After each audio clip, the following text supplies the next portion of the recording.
our next change speaker, Dr. Yaw Adutwum, is the Education Minister of Ghana and serves as the NP for Bosomtwe constituency in the Ashanti region, where he has deliberately decided to populate that constituency with engineers by sponsoring them in their numbers every year.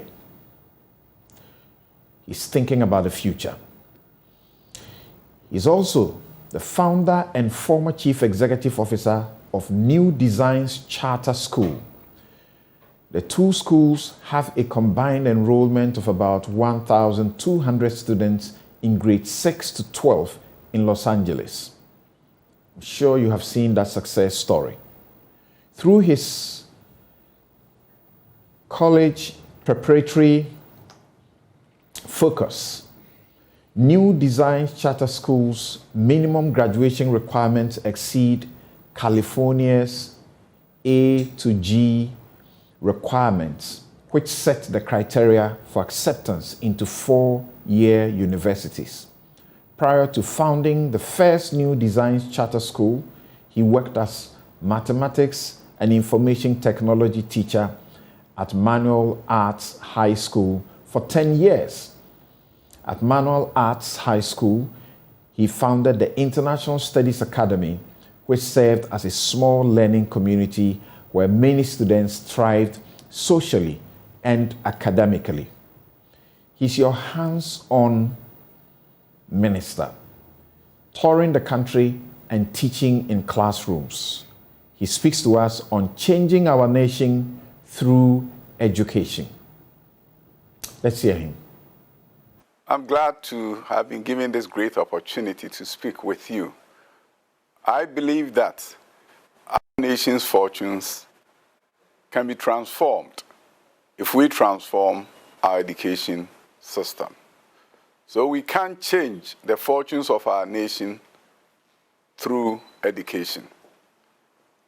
Changing our nation through education requires that we create a new education system. Education system that responds to the needs of our 21st century. 21st century where we've entered into the fourth industrial revolution, where it is documented that 10 years from now, in some countries, 40% of all jobs that they know at this time will disappear. A 21st century where critical thinking should be the norm. A place in time when our children who are being educated in our schools are given the opportunity to question the status quo and be able to come up with ideas that changes the way we live as a people. How do we change our skylines? How do we ensure that we have better roads? How do we ensure that we have clean water to drink? How do we ensure that we tap into new forms of energy and resources by changing the way we teach our children? Getting them to participate in the teaching and learning process in our classrooms requires that we have to change our education system. Changing our education system means retraining of our teachers, counseling our students, teaching our students new ways to learn, ways that will allow them to perform at the highest level possible on what is called the New Bloom's taxonomy, where students are becoming creative individuals and not those who just memorize facts. I believe that we are at a critical juncture in the history of our nation. COVID-19 have wreaked havoc on our economy. We are at a point where we are looking at challenges that we need to confront. How do we create a more robust economy that can withstand these future shocks to ensure that our nation can prosper? How can we create a country where poverty is held at bay and poverty is not the norm? A place where we can create a virtuous cycle of prosperity to replace the vicious cycle of poverty. This demands that we look at science, technology, engineering, and mathematics education Of course, not forgetting the arts. This demands that we create an education system that brings about critical thinking among our students. Many years ago, there were inventors who did not even go to school. But today's world of creative destruction requires that inventors have a different level of education and expertise, especially in the field of technology. We can only innovate ourselves out of poverty when we have critical thinking young men and women, individuals who look at the opportunities surrounding them and look at our age-old problems with a new set of eyes. This requires that we begin to look at our assessment regime in our schools. The era when memorization was the norm cannot be the case any longer. We have to have an assessment regime where children are called upon to think on their feet, where in our classroom teachers allow students to question at every point what is being taught, what they are learning in the classroom. A classroom environment where students are participants, active participants, and not passive observers. We have to begin to look at how do we develop the new kind of school that will respond to our 21st century needs. When it comes to education infrastructure, how do we develop the new education infrastructure equipped with the right set of tools, and where possible using virtual means to teach science, to ensure that we open the floodgates of STEM education to all. This is the new Ghana that I envision. So as we enter into 2023, I believe that if we pursue the course of growing a nation beyond aid, as envisaged by the President Nana Dankwa Akufo-Addo, we can begin to look for reasons why our education system should change and begin to implement the strategies that will ensure that our education system actually changes.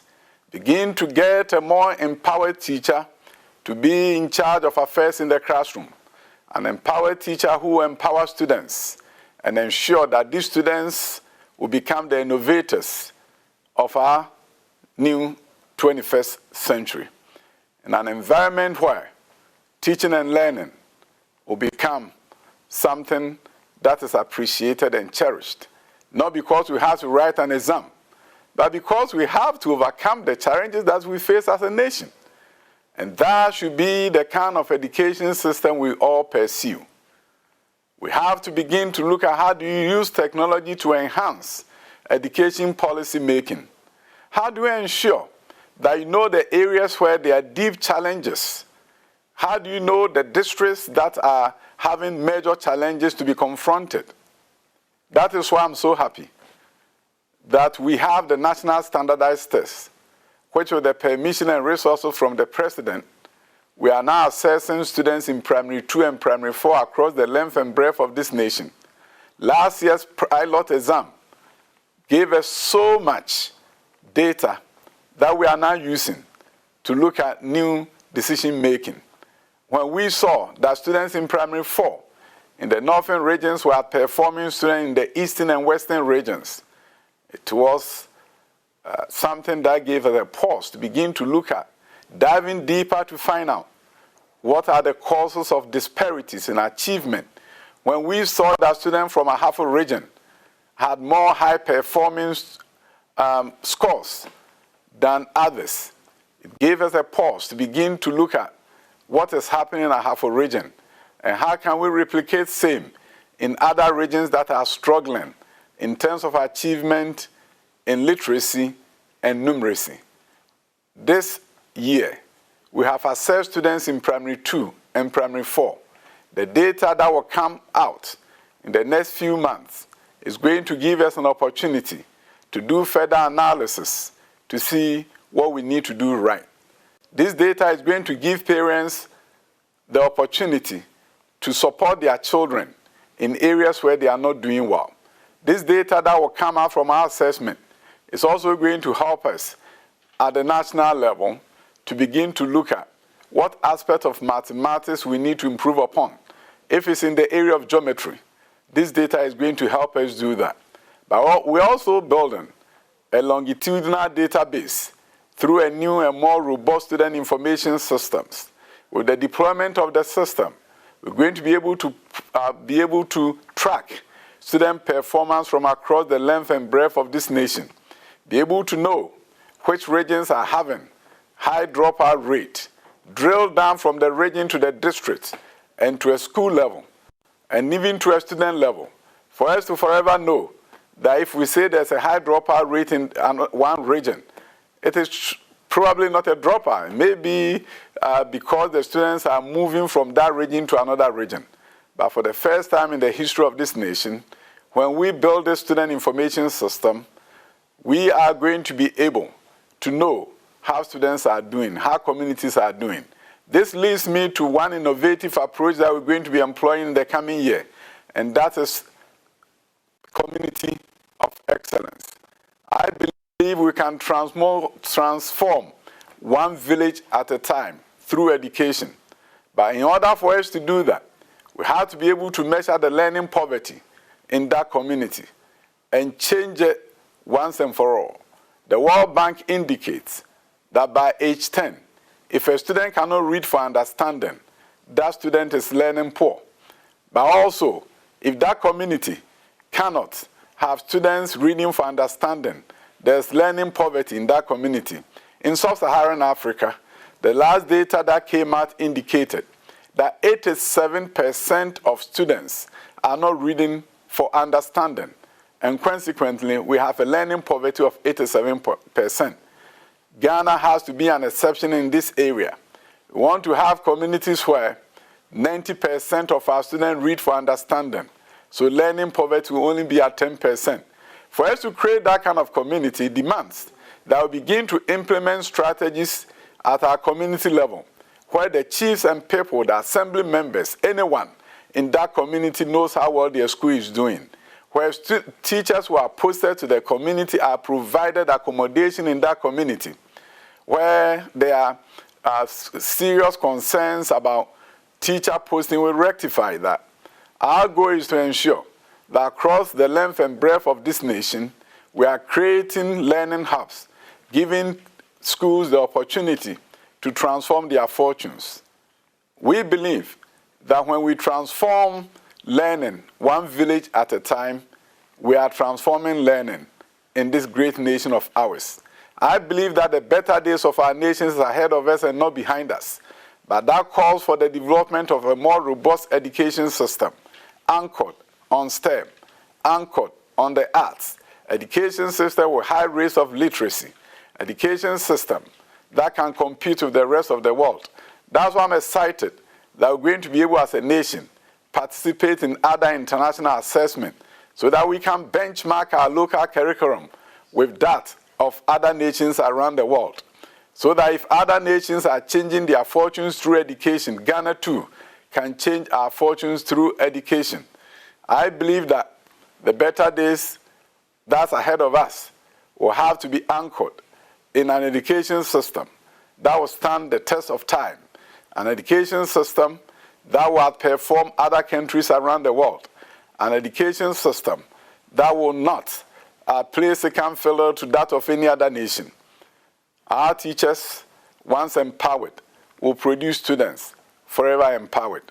Our headmasters, with the right skills and training, will lead our schools to a place where our education system will compete with the rest of the world. That is why I'm excited that Cabinet has approved the setting up of the National Education Leadership Institute to be launched in this coming year.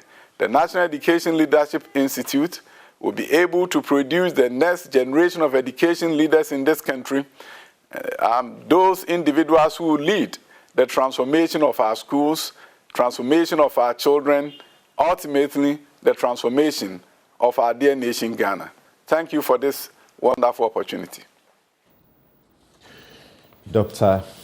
Yaw Osei Adutwum, the man in the league of rare political leaders who give you hope and reason to hope that what is broken can be fixed. He says, transforming one village at a time using education.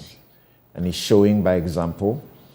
He is deliberate about this. He has a program where he's producing at least 100 engineers in his Bosumtwe constituency in 10 years. It's only 2 years since he started this project, but he has already put over 90 students in science and technology universities on full scholarship. Thank you very much.